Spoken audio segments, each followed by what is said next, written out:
Thanks for watching. Please don't to forget like, comment and share.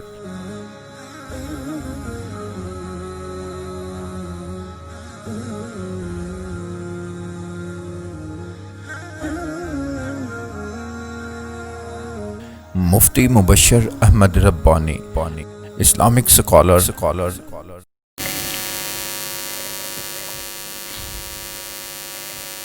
السلام علیکم ورحمۃ اللہ وبرکاتہ. ان الحمد للہ نحمده ونستعینه ونستغفره ونعوذ باللہ من شرور انفسنا ومن سیئات اعمالنا. من يهده الله فلا مضل له ومن يضلل فلا هادي له. وأشهد أن لا إله إلا الله وحده لا شريك له. وأشهد أن محمدًا عبده ورسوله.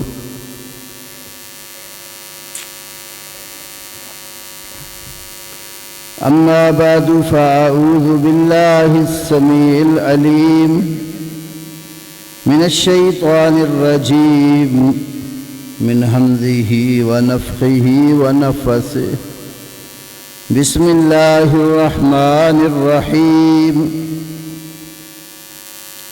والذي جاء بالصدق وصدق به أولئك هم المتقون.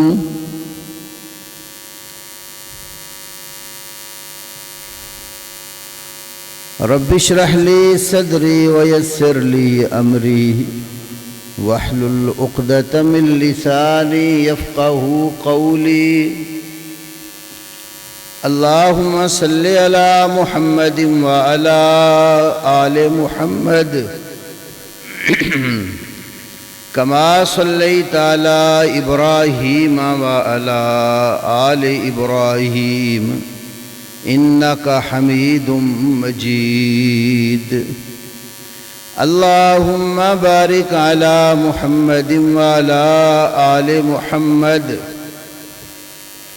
كما باركت على إبراهيم وعلى آل إبراهيم إنك حميد مجيد.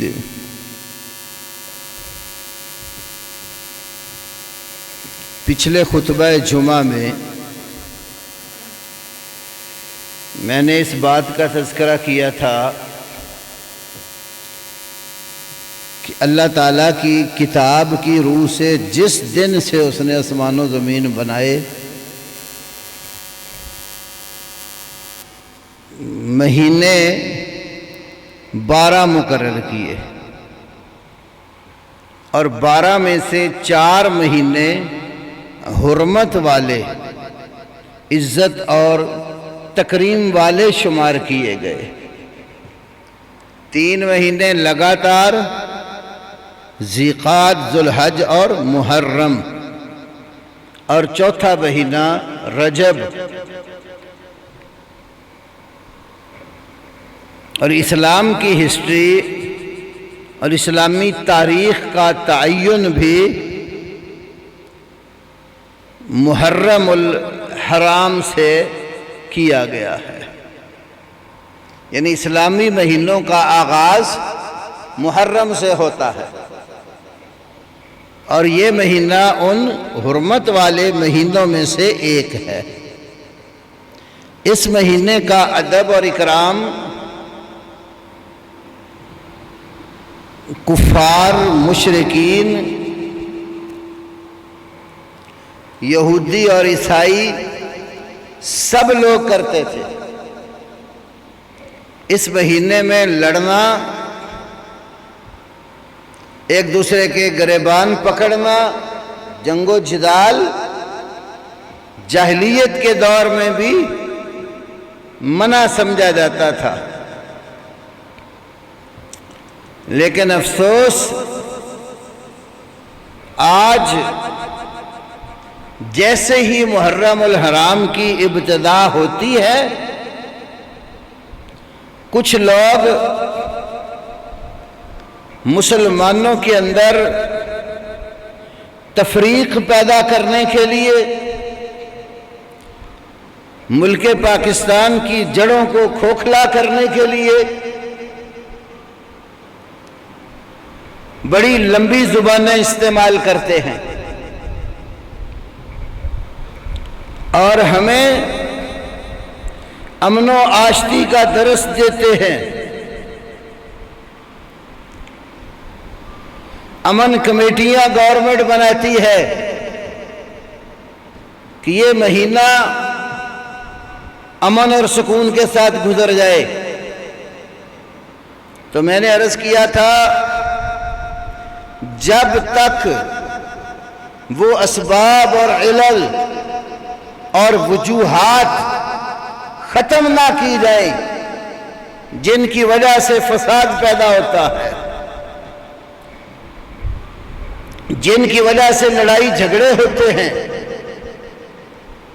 جن کی وجہ سے قتل و غارت بڑھتی ہے، ملک کو بھی نقصان پہنچتا ہے، جب تک وہ چیزیں ختم نہ ہوں امن نام کی کوئی چیز پیدا نہیں ہو سکتی۔ اور اسی محرم الحرام کے اندر امت مسلمہ کے ایک بہت بڑے گروہ کے ساتھ یہ ظلم اور زیادتی کی گئی کہ حضرت حسین رضی اللہ تعالی عنہ کا نام لے کر ان کے نام کی مجلسیں قائم کر کے مسلمانوں کے خلیفہ اول کو کافر کہا گیا۔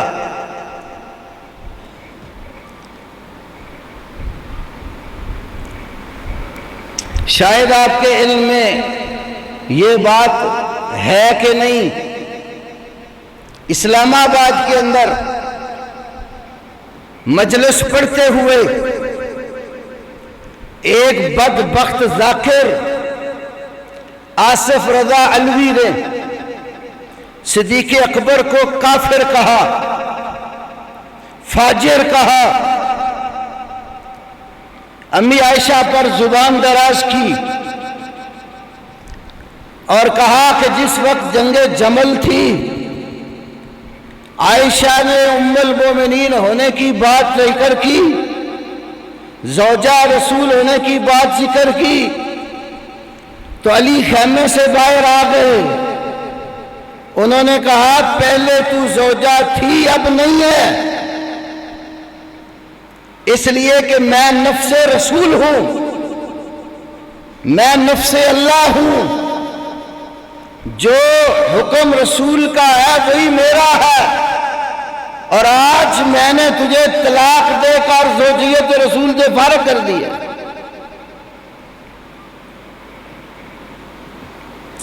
نکاح رسول اللہ صلی اللہ علیہ وسلم کے ساتھ اور طلاق نہیں دے رہے ہیں۔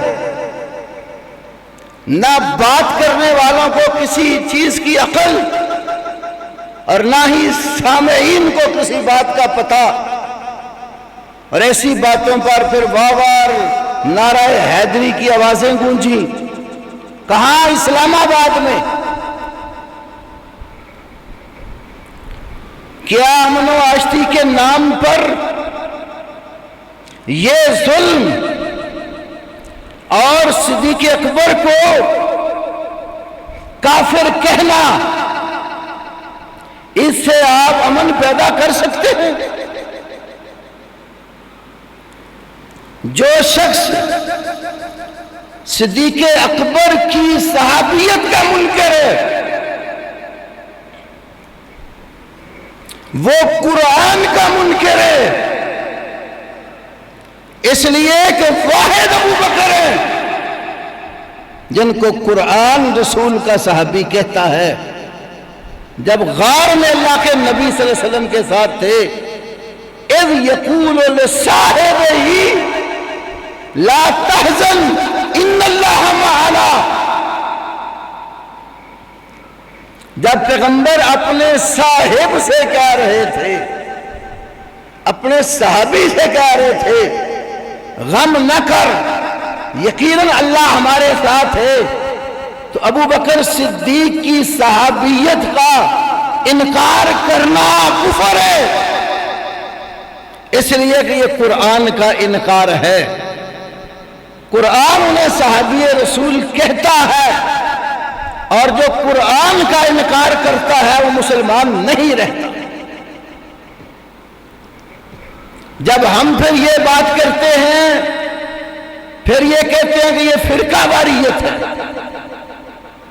اسلام کے نام پر بننے والے ملک میں آج جس ملک کی زمام اقتدار جن لوگوں کے ہاتھ میں ہے، وہ اسے ریاست مدینہ کہتے ہوئے تھکتے نہیں ہے۔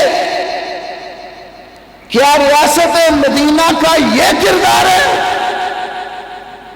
کہ اسلام کے نام پر بننے والے ملک میں اور وہ شہر جس کو اسلام کے نام پر آباد کیا گیا، اس کے اندر مجلس میں کھڑا ہو کر کوئی ملعون یہ بات کرے کہ ابو بکر کافر تھے، فاجر تھے، صدیقہ کائنات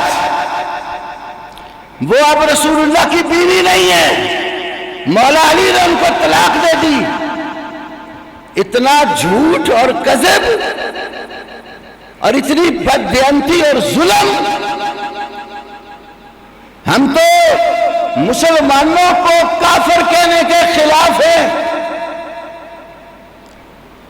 جس وقت پاکستان کے اندر تکفیری پیدا ہوئے اور مسلمانوں کو کافر کہہ کر قتل و غارت گری اور دھماکے کر رہے تھے، اس وقت بھی ہم نے آواز اٹھائی، کفر کا فتویٰ دینا ہر کسی کا کام نہیں ہے، اور جو شخص کسی کو کافر کہتا ہے، اگر اگلا بندہ کافر نہیں ہے تو کہنے والے پر وہ فتویٰ لوٹ آتا ہے۔ اور میں نے اس پر بڑی مفصل کتاب لکھی، مسئلہ تکفیر اور اس کے اصول و ضوابط۔ ہم نے تو مسلمانوں کو کافر کہنے کو بڑا جرم قرار دیا، اور تم رسول اللہ کے صحابہ کو، نبی پر اپنی جان قربان کرنے والوں کو، رسول اللہ کے حکم پر کٹ مرنے والوں کو، رسول اللہ کے سسر اور اس امت کے پہلے خلیفہ کو کافر کہتے ہو۔ اس کے رد عمل میں ہم اگر تمہارا کفر ننگا کرنا شروع کریں گے، پھر فرقہ واریت کا نام نہ لینا۔ ہم جانتے ہیں کہ آپ کے مذہب میں کیا کچھ ہے، یہ سارے کا سارا مذہب جھوٹ اور تقیے پر مبنی ہے، اور جتنا جھوٹ اس قوم نے پھیلایا ہے، کائنات میں اتنا بڑا جھوٹا کوئی نہیں ہے۔ امام المحدثین امام بخاری نے اپنی کتاب خلق و افعال العباد میں لکھا ہے، اگر آپ کسی جہمی یا رافضی کے پیچھے نماز پڑھیں، کسی جہمی یا رافضی کے پیچھے نماز پڑھیں، یا یہودی اور عیسائی کے پیچھے پڑھ لیں، مجھے کوئی پرواہ نہیں ہے۔ روافض کو یہودیوں اور عیسائیوں کے ساتھ امام بخاری نے ملایا، اور یہ حقیقت ہے۔ ان کی اصل ہے یہودیت سے. عبداللہ ابن سبا یہودی اسلام کا لبادہ اوڑھ کر اسلام میں داخل ہوا تو اس یہودی کے کاموں میں سے یہ تبرہ بازی پہلا کام تھا. یہ میں اپنے گھر کی کسی کتاب سے نہیں عرض کر رہا.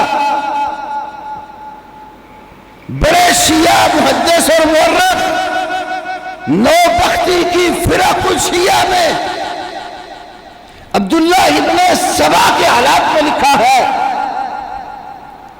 عبداللہ مامکانی شیعہ عالم نے رجال مامکانی میں لکھا ہے کہ سب سے پہلے ابو بکر و عمر اور صحابہ کرام پر طعن و تشنیع اور تبرہ کرنے کا عمل ابن سبا نے ظاہر کیا. امام دیناوری علیہ الرحمہ نے اپنی کتاب المجالسہ میں ذکر کیا. علامہ سیوطی نے مفتاح الجنہ میں لکھا رافضیت کی ابتدا یہودیت سے. یہودی ایک جگہ اکٹھے ہو گئے, کہنے لگے مسلمانوں کے نبی محمد صلی اللہ علیہ وسلم کو گالیاں دی جائیں. ان کو کسی نے کہا اگر محمد کریم صلی اللہ علیہ وسلم کو گالیاں دو گے مسلمان تمہیں زندہ نہیں چھوڑیں گے, یہ غلطی کبھی نہ کرنا. ان میں سے ایک کہنے لگا چلو مثل مشہور ہے, ہمسایوں کو تکلیف دینی ہو تو ہمسائے کے کتے کو مارو, اس سے خود پڑوسی کو تکلیف ہوگی. تو یہ مثال دے کر کہا اگر مسلمانوں کے نبی کو اذیت پہنچانا چاہتے ہو تو اس کے صحابہ کو گالیاں دو. تو یہ تبرہ بازی یہودیت کی ایجاد کرتا ہے اور رافضیت کا وجود ہی یہودیت سے ہے. کبھی بھی اس طبقے نے اسلام اور مسلمانوں کا ساتھ نہیں دیا. دنیا میں کافروں کے ساتھ جتنی بھی بڑی بڑی جنگیں ہوئی ہیں یہ ہمیشہ کافروں کے ساتھ کھڑے ہوئے ہیں, یہودیوں کے ساتھ کھڑے ہوئے ہیں, عیسائیوں کے ساتھ کھڑے ہوئے ہیں. اور ہمارے بچے اسکولوں میں پڑھنے والے جانتے نہیں ہیں ایران کا کبھی بھی ووٹ پاکستان کے حق میں نہیں رہا, یہ ہمیشہ انڈیا کے ساتھ کھڑا ہوا ہے. اور یہاں سے لوگ قتل و غارت گری اور فرقہ واریت کے لیے تیار کر کے پاکستان بھیجے جاتے ہیں. یہ ویڈیو بھی نیٹ پر موجود ہے.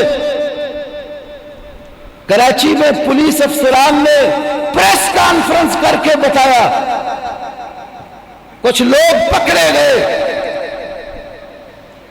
زیارتوں کے نام پر ایران جاتے ہیں اور وہاں سے ٹریننگ اور تربیت لے کر پاکستان میں واپس آتے ہیں.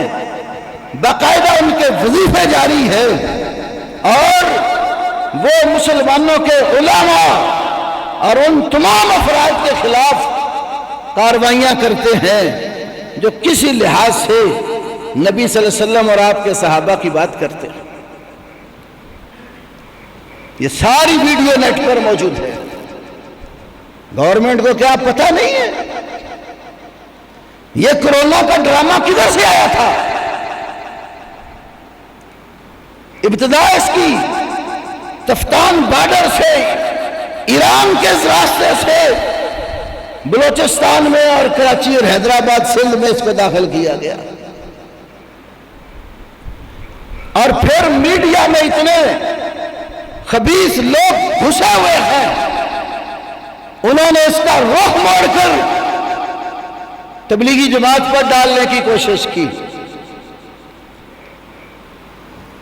پھر پرویز الہی صاحب کا بیان آیا تو کچھ تھوڑا سا اس بات کو سٹاپ ہوا. تو یہ سازشیں کوئی آج کی نہیں ہے. ہمیشہ سے اس قوم نے اسلام اور مسلمانوں کی کمر میں چھرا گھونپا ہے، اور آج امن کمیٹیاں بنوا کر صدیق اکبر پر تبرہ بازی، امی عائشہ پر زبانیں تان، اور یہ لوگ جو ام المؤمنین صدیقہ کائنات سیدہ عائشہ صدیقہ طیبہ طاہرہ رضی اللہ تعالی عنہا پر زبان کھولتے ہیں. میں آپ کو قرآن کی ایک آیت پیش کرتا ہوں، غور کیجئے. امی عائشہ تو وہ ہے جب منافقوں نے ان پر زناکاری کی تہمت لگائی، اللہ نے ان کی پاک دامنی میں سورہ نور نازل کر دی، اور اس سورت میں آیت نمبر 23 میں اللہ نے فرمایا ان الذین یرمون المحصنات الغافلات المؤمنات، بے شک وہ لوگ جو پاک دامن دنیا کے جھبیڑوں سے بے خبر ایمان والی عورتوں پر تہمت لگاتے ہیں، لعنوا فی الدنیا والآخرہ، دنیا اور آخرت میں لعنت کا حقدار ٹھہرے، وَلَهُمْ عَذَابٌ عَظِیمٌ، اور ایسے لوگوں کے لیے قیامت والے دن بہت بڑا عذاب ہوگا. قرآن ان لوگوں کو ملعون کہتا ہے، دنیا میں بھی لعنتی اور آخرت میں بھی لعنتی، جو سیدہ عائشہ صدیقہ طیبہ طاہرہ اور ان جیسی دیگر پاک دامن عورتوں پر تہمت لگاتے ہیں، دنیا آخرت میں ملعون ہے. یہ لعنت اللہ نے ذکر کی ہے، اور صحابہ کو تبرہ کرنے والوں کو رسول اللہ صلی اللہ علیہ وسلم نے فرمایا جب ایسے لوگوں کو دیکھو جو میرے صحابہ کو گالیاں دیتے ہیں تو سمجھو وہ دنیا اور آخرت میں لعنتی ہے اور لعنت کا حقدار ہے. لا تسبوا صحابی، فرمایا دنیا والوں میرے صحابہ کو برا بھلا نہ کہو. اور صدیق اکبر، یہ میرے ہاتھ میں شیعہ کی سب سے معتبر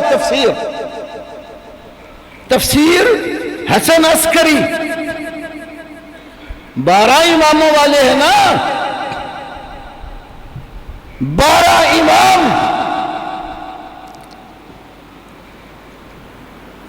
ذرا ہسٹری اٹھا کر دیکھیے ان کا صدیق اکبر سے کیا رشتہ تھا.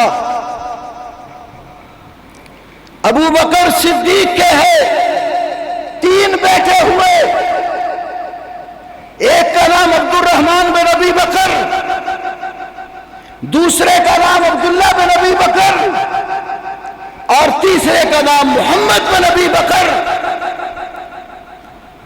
عبد الرحمن بن ابی بکر کے ہاں بیٹی پیدا ہوئی، انہوں نے اپنی ہمشیرہ کے نام پر اس کا نام اسماء رکھا کہ وہ صدیق اکبر کی بڑی بیٹی اسماء بنت ابی بکر جو غار میں اللہ کے رسول کے لیے کھانا لے کر جاتی تھی، اس بہن کے نام پر عبد الرحمن بن ابی بکر نے اپنی بیٹی کا نام اسما رکھا، اور محمد بن ابی بکر کے ہاں بیٹا پیدا ہوا، انہوں نے اپنے بیٹے کا نام قاسم رکھا، قاسم بن محمد بن ابی بکر، جو مدینے کے 7 بڑے فقہاء میں سے ایک فقیہ تھے، قاسم بن محمد بن ابی بکر۔ اس قاسم بن محمد بن ابی بکر کی شادی اسماء بنت عبد الرحمن بن ابی بکر کے ساتھ ہوئی۔ دونوں کے نکاح سے ایک بیٹی پیدا ہوتی ہے، اس کا نام ہے ام فروہ۔ قاسم اور اسماء دونوں ابو بکر صدیق کے پوتا اور پوتی ہے۔ قاسم صدیق اکبر کا پوتا اور اسماء صدیق اکبر کی پوتی ہے۔ دونوں طرف سے نسب صدیق اکبر کے ساتھ ہے۔ ابو بکر صدیق کا پوتا اور ان کی پوتی کی شادی کے نتیجے میں ام فروہ پیدا ہوئی۔ دوسری طرف آئے سیدنا علی رضی اللہ تعالیٰ عنہ، ان کو اللہ پاک نے بی بی فاطمہ کے بطن سے 3 بیٹے عطا کیے۔ ایک بیٹا بچپن میں ساقط ہو گیا تھا، 2 بیٹے زندہ رہے، حضرت حسن اور حضرت حسین رضی اللہ تعالی عنہما۔ حضرت حسین کے ہاں بیٹا ہوا، اس کا نام انہوں نے اپنے باپ کے نام پر علی رکھا، جنہیں علی زین العابدین کہا جاتا ہے۔ علی زین العابدین کا پھر بیٹا پیدا ہوا، انہوں نے رسول اللہ صلی اللہ علیہ وسلم کے نام پر اس کا نام محمد رکھا، جنہیں محمد باقر کہا جاتا ہے۔ یہ امام محمد باقر جو حضرت علی کے پڑپوتے حضرت حسین کے پوتے تھے، اس محمد باقر کی شادی ام فروہ سے ہوئی، جو دونوں طرف سے، ماں کی طرف سے بھی باپ کی طرف سے بھی ابو بکر صدیق کے پوتا اور پوتی لگتے۔ تو ام فروہ اور امام محمد باقر کی شادی ہوئی، تو پھر امام جعفر صادق پیدا ہوئے۔ اب غور کریں ذرا، کتنا گہرا رشتہ ہے صدیق کے ساتھ حضرت علی کے خانوادے کا۔ باقی جتنے ان کے امام ہیں، پھر جعفر صادق کا بیٹا موسیٰ قاسم، اس کا بیٹا علی رضا، پھر اس کا بیٹا علی تقی، پھر اس کا بیٹا علی نقی، پھر حسن عسکری، پھر 12واں جس کا میں نے ذکر کیا تھا قرآن لے کے غائب ہو گیا۔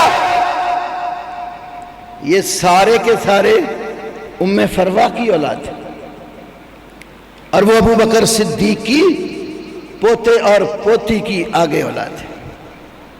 اسی لیے امام جعفر صادق نے فرمایا، یہ کشف الغمہ فی معرفت الائمہ، شیعہ حضرات کی کتاب ہے میرے ہاتھ میں، جس کے اندر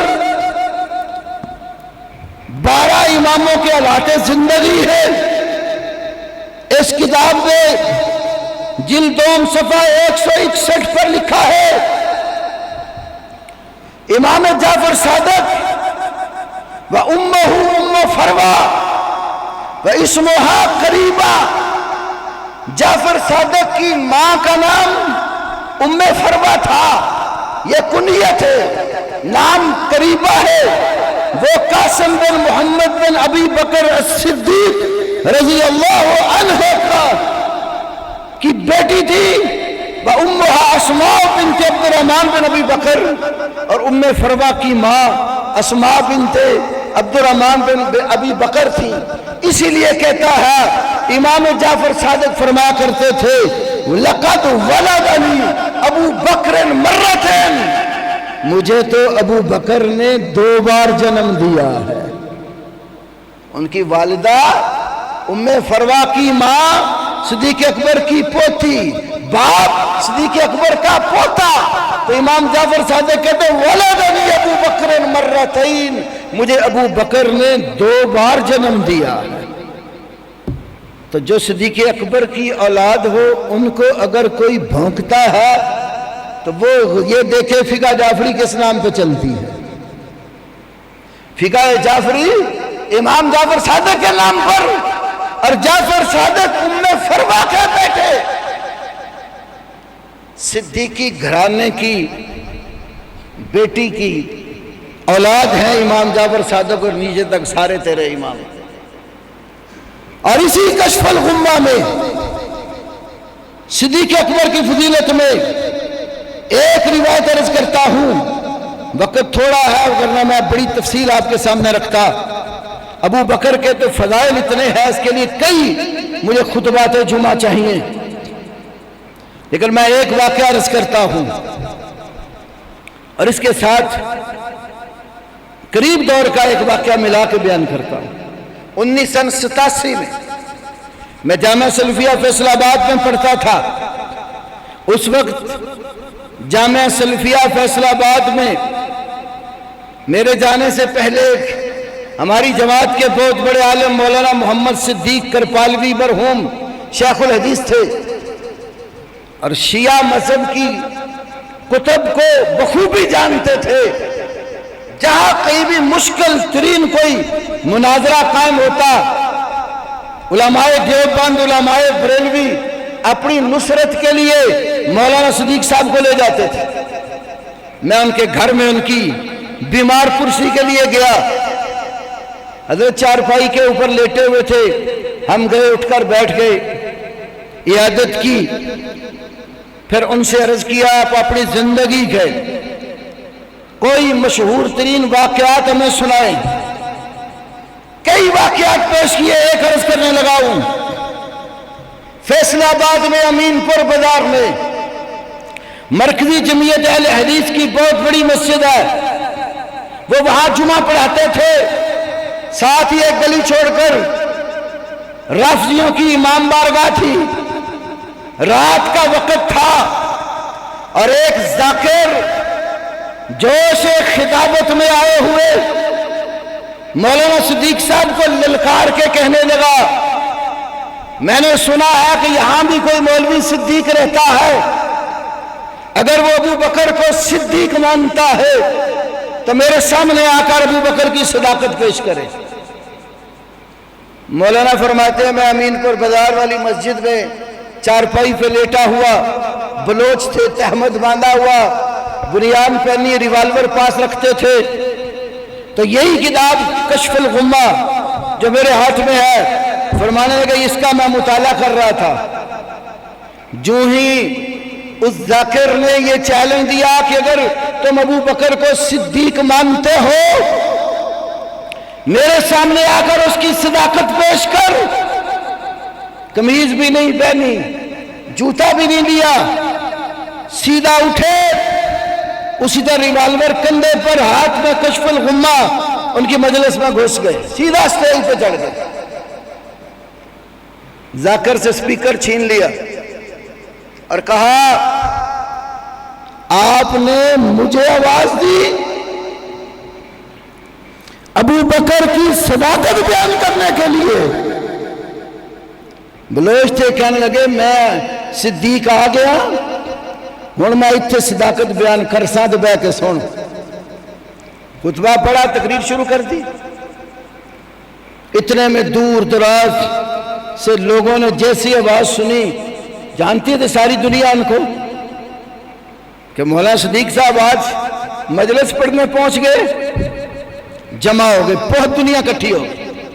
عابدہ حسین کا باپ اس وقت ایس پی تھا فیصل آباد کا، اس نے گرفتار کرنے کی کوشش کی، فرمانے لگے جب یہ بکواس کر رہا تھا صدیق اکبر کے بارے اس وقت کہاں تھے؟ اگر گرفتار کرنا مجھے بھی گرفتار کرو، اس ذاکر کو بھی گرفتار کرو، دونوں کو جیل میں بند کر دو، میں صدیق آپ ہی پوچھ لے سا نو کہ ابو بکر صدیق ہے کہ نہیں۔ 2 گھنٹے حضرت نے تقریر کی، یہ واقعہ انہوں نے سنا ہے جو میں آپ کے سامنے رکھنے لگا ہوں۔ کشف الغمہ صفحہ نمبر 137 جلد دوم، امام جعفر صادق سے امام محمد باقر سے، جعفر صادق کے والد امام محمد باقر سے مسئلہ پوچھا گیا، یہ جو تلوار کی دستی ہوتی ہے مٹھی، اس کے اوپر سونے کی پان چڑھانا جائز ہے؟ امام محمد باقر فرماتے ہیں لا باس بہ قد حل ابو بکر الصدیق رضی اللہ عنہ سیفہ۔ امام محمد باقر کہتے ہیں تلوار کو سونے کی پان چڑھانے میں کوئی حرج نہیں ہے، دلیل یہ ہے کہ ابو بکر صدیق رضی اللہ عنہ نے اپنی تلوار کو سونے کی پان لگائی ہوئی تھی۔ وہ تھا کوئی آصف رضا علوی جیسا دل کا کالا اور باہر سے بھی کالا، کہنا گا قلت فتقول صدیق، امام باقر تم ابو بکر کو صدیق کہتے ہو؟ قال فوسب وسبة واستقبل القبلہ، امام محمد باقر اپنی جگہ سے بڑی پھرتی کے ساتھ اٹھے اور قبلہ کی طرف منہ کر لیا اور فرمایا نعم الصدیق، نعم الصدیق، نعم الصدیق، ہاں میں ابو بکر کو صدیق کہتا ہوں، ہاں میں ابو بکر کو صدیق کہتا ہوں، ہاں میں ابو بکر کو صدیق کہتا ہوں۔ فمن لم يقل له الصدیق فلا صدق اللہ له قولا فی الدنیا ولا فی الآخرہ، جو ابو بکر کو صدیق نہ مانے اللہ اس کی بات کو دنیا اور آخرت میں سچا نہ کرے، اس لیے کہ قرآن ان کو صدیق کہتا ہے۔ قرآن پاک میں 24ویں پارے کی ابتدا میں سورہ زمر آیت نمبر 33 اللہ نے کہا والذی جاء بالصدق وصدق بہ اولئک هم المتقون، وہ ہستی جو سچ لے کر آئی اور جس نے سچ کی تصدیق کی یہی متقین ہیں۔ تفسیر تبری میں ہے سیدنا علی مرتضی رضی اللہ تعالی عنہ فرماتے ہیں جاء بالصدق سے مراد رسول اللہ ہے صلی اللہ علیہ وسلم، سچ لے کر آئے، وہ صدق بہی، اور اس سچ کی تصدیق جس نے کی وہ ابو بکر صدیق ہیں رضی اللہ عنہ۔ ابو بکر کو علی بھی صدیق مانتے ہیں، اہل بیت کے ائمہ بھی صدیق مانتے ہیں، پوری سنی اس کو ذریت صدیق مانتے ہیں، جتنے اہل سنت کے گروہ ہیں سب کا اتفاقی نقطہ نظر ہے انبیاء رسل کے بعد اس کائنات میں اگر کوئی سب سے سچا شخص ہے تو ابو بکر صدیق ہے۔ اور اللہ نے بھی کیا مقام دیا، آج دنیا میں بھی رسول اللہ کے ساتھ قبر میں سوئے ہوئے ہیں، اور آپ کی حدیث کے مطابق یہ ابو بکر و عمر رسول پاک کے قیامت والے دن بھی دونوں وزیر ہوں گے، ایک طرف ابو بکر ہوں گے اور ایک طرف عمر ہوں گے۔ اللہ رب العالمین ہمیں صحابہ کرام کے ساتھ سچی محبت نصیب کرے، اور جو لوگ صحابہ کے خلاف زبانیں دراز کرتے ہیں ابھی تو ہم ان کو وارننگ دے رہے ہیں۔ آج تقریباً پاکستان کے اندر تمام مساجد میں، خواہ وہ دیوبندی مساجد ہیں، بریلوی مساجد ہیں، اہل الحدیث ہیں، سب اہل سنہ اپنے آپ کو کہتے ہیں، سب کی مساجد میں آج خطبے کا عنوان ابو بکر صدیق ہیں، اور اس باقاعدہ احتجاج ہر مسجد سے احتجاج کی صدا بلند ہو رہی۔ اگر آصف رضا علوی کو گرفتار نہ کیا گیا پھر انشاءاللہ تعالی سب اس بات پر متفق ہو چکے ہیں اگر محرم کا جلوس نکلے گا تو صدیق اکبر کی صداقت کا جلوس بھی آئے گا۔ یہ پاکستان مسلمانوں کا ملک ہے، 10-12% آبادی کے لوگ پورے مسلمانوں کے عقائد کے ساتھ کھلواڑ کرے اور صحابہ کو گالیاں بکے، وہ بھی سرے عام مجلسوں میں۔ کبھی وقت تھا ان کو بولنے کی ضرورت نہیں ہوتی تھی، یہ عمران خان کی حکومت میں آ کر ان کی زبانیں کھلی ہیں۔ یہ زلفی بخاری جیسے لوگ اور شبر زیدی جیسے لوگ پکے کٹڑ رافضی عمران خان کے آس پاس ہیں۔ میں اپنے پی ٹی آئی والے بھائیوں سے بھی کہتا ہوں، یہ دنیا ختم ہو جانی ہے، قیامت والے دن ایمان اور عقیدہ کام آنا ہے۔ ایسے ڈاکوؤں کو اور فاسقوں اور فاجروں اور ظالموں کو، دشمنان صحابہ کو پہچانو اور ان کو اپنی صفوں میں گھسنے نہ دو۔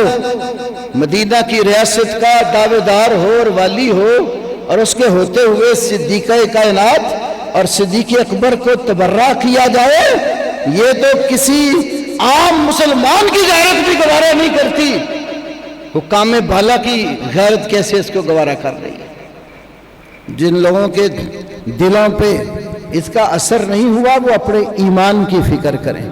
کل رسول اللہ کو کیا منہ دکھاؤ گے قیامت والے دن، جب آپ کے ساتھ ایک طرف ابو بکر ہوں گے اور ایک طرف عمر ہوں گے۔ اس لیے میرے بھائیوں، میں نے پچھلے جمعہ بھی کہا تھا، اپنی صفوں میں ایسے چوروں کو اور کالی بھیڑوں کو پہچان کے رکھو۔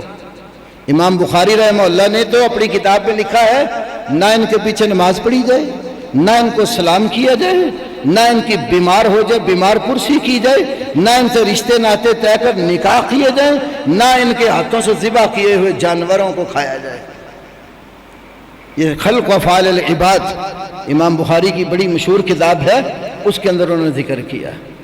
تو علامہ احسان علی ظہیر رحمہ اللہ نے ایک موقع پر کہا تھا، کہیں شیعہ اور سنی اور سارے لوگ اکٹھے تھے، تو شیعہ نماز پڑھانے لگا نا، تو کسی نے، علامہ صاحب نے نہیں پڑھی، کسی نے کہا کہ آپ نے نماز نہیں پڑھی، کہنے لگے جو صدیق اکبر کے ایمان کو نہیں مانتا میں اس کو امام کیسے مان سکتا۔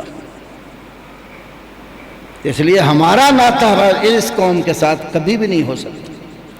تو ضرور پہچانیے ایسے لوگوں کو جو صحابہ کو برا بھلا کہتے ہیں، اور وقت آنے پر اگر ضرورت پڑے تو سب کو اپنا احتجاج ضرور ریکارڈ کروانا چاہیے، وگرنہ صحابہ کرام کا پرسان حال اگر آپ لوگوں میں سے کوئی نہیں ہوگا تو پھر کل قیامت والے دن رسول اللہ اور آپ کے صحابہ کے سامنے کس منہ سے کھڑے ہوں گے۔ اللہ ہمیں رسول اللہ کی سچی محبت نصیب کرے، خلفائے راشدین کی سچی محبت نصیب کرے، صحابہ کرام سے محبت اور پیار عطا کرے، ازواج مطہرات بنات الرسول اور اہل بیت کرام سب کی عزت اور اکرام کرنے کی توفیق عطا کرے۔ ہمارے نزدیک سب واجب الاحترام ہیں، یہ ایک ہی گروہ کائنات میں جھوٹوں کا ایسا ہے جو سوائے حضرت علی کی اولاد کے اور 3 صحابہ مقداد بن اسود، سلمان فارسی اور بلال رضی اللہ عنہ، ان کسی کو مسلمان نہیں مانتے۔ اللہم لعنہم لعنا کبیرہ۔